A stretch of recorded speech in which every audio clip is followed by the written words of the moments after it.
this video, I want to talk to you about how to create power in the golf swing. And if you already know how to create power, I'm going to teach you how to create more power. And if you already know how to create more power, I'm going to teach you how to enhance that power. And it all comes from creating torque. So when you're making the backswing, what we're doing is we're trying to create torque as you turn back. You're going to do that by turning your upper body against the resistance of the lower body. Now, that doesn't mean that your lower body doesn't turn, but your lower body turns as a reaction to what your upper body's doing.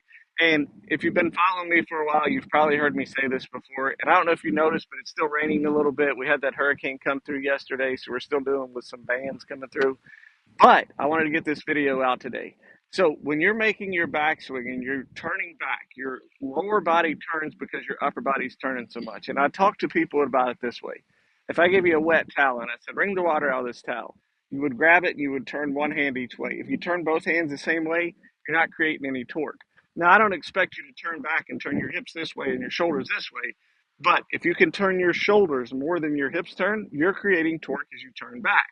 But what a lot of people do, they'll get into setup and they'll be all bent over and really relaxed and not in a good posture.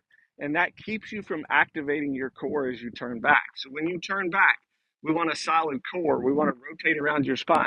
So I want you to feel like when you're swinging back, if somebody's going to punch you in the stomach, you want to be ready for that. It's the same thing with the golf swing, and that's going to let all your muscles activate.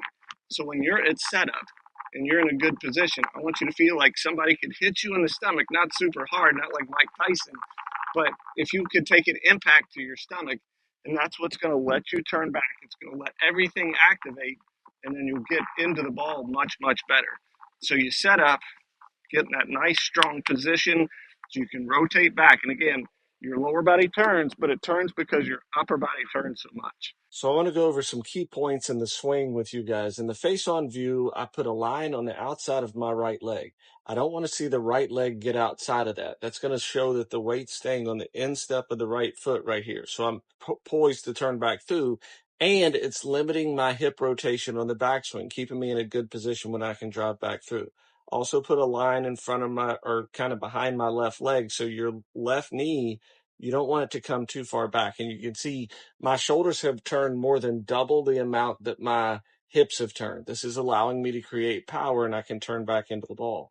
In the other view, the down the line view, you can see I drew a line on my spine angle and one on the hips. As I said earlier in the video, I want you to be able to swing around your spine, activate all the muscles to keep your posture, and then you can get back into impact in a good position. Again, you see the big shoulder turn, my weight stays on the instep of the foot, and as I turn through, you see my left hip turns back. And at impact, my spine angle is roughly where it was at setup. Obviously, it's not going to be perfect every time, but the closer you can get to it, the easier it's going to be to get back to the ball repeatedly. All right. Hope that educates your game. I'll talk to you soon.